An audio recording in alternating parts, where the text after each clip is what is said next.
नवाल, अब क्या करेंगे? हमारे पास फोन भी नहीं है।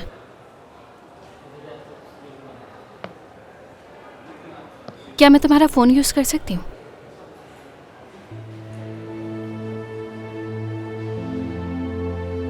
घबराओ मत तुम, सिर्फ एक कॉल करेंगे, तुम्हारा ज्यादा बैलेंस जाया नहीं करेंगे। हेलो फरहत, बोलो नवाल।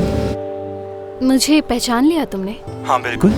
क्या ऐसा हो सकता है कि मैं तुम्हारी आवाज़ ना पहचानूं? ठीक है, स्कूल की पीछे वाली सड़क पर आ जाओ, हम वहीं आ रहे हैं। समझ गए ना? ठीक है, मैं अभी आया। अटेंडेंस के टाइम संभाल लेना तुम।